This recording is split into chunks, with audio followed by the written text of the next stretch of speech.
السلام عليكم. الموضوع ديال اليوم هو بالنسبه للديباناج. كيفاش كتستافد من الديباناج في التامين؟ كما كنعرفوا جميعا كاين لاسيرونس ار سي اللي هو التامين الاجباري اللي كتعطيه لك شركه التامين واللي خصك ضروري ديرو، وكاين لاسيرونس دوماج كوليزيون. بالنسبه لاسيرونس الار سي، الشركه ديال التامين مجبره انها تعطيك واحد الخدمه ديال الديباناج بالنسبه الى وقع شي عطب تقني لسيارتك او شي حادثه. معناها انها اجباري على شركه التامين انها تنقل السياره ديالك من مكان الحادث او من مكان العطب الى اقرب ميكانيكي في ديك المدينه اللي وقع فيها العطب.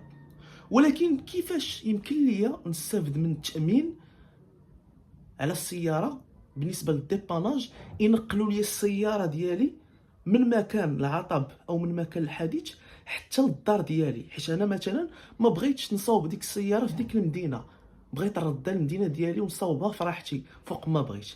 اذا ما عليك فقط غير تزيد واحد لوبسيون. شنو هي هاد لوبسيون؟ هي ينقلوا لك السياره ديالك من ديك مكان الحادث الى المدينه الاصليه، شحال ما كانت بعيده، 120 كيلومتر، 300 كيلومتر. بينما التامين الاجباري كيمكن لك فقط انك تنقل السياره ديالك لاقرب ميكانيكي باش تصلح السياره.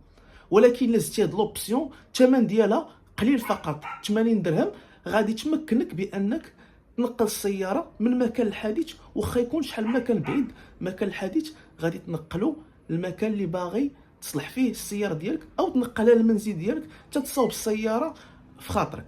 اذا هاد الثمن راه كتزيدو فقط على التامين الاجباري باش تستافد من هاد الخدمه. حيت الا كانت السياره ديالك فيها شي عطب وبغيتي تنقلها بالمصاريف ديالك غادي تكون مكلفه جدا بالنسبه للديباناج. بينما الا خلصتي داك التامين الثمن ديالو ما عرفت تقريبا 100 درهم في اقصى الحدود، غادي تنقل السياره ديالك حتى المكان اللي باغي فيه تصلح فيه السياره بواحد مجانا بدون تكاليف او الى غير ذلك.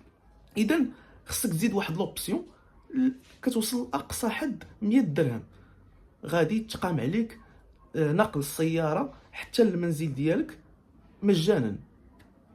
كان معكم عبد الكريم، والسلام عليكم ورحمه الله تعالى وبركاته.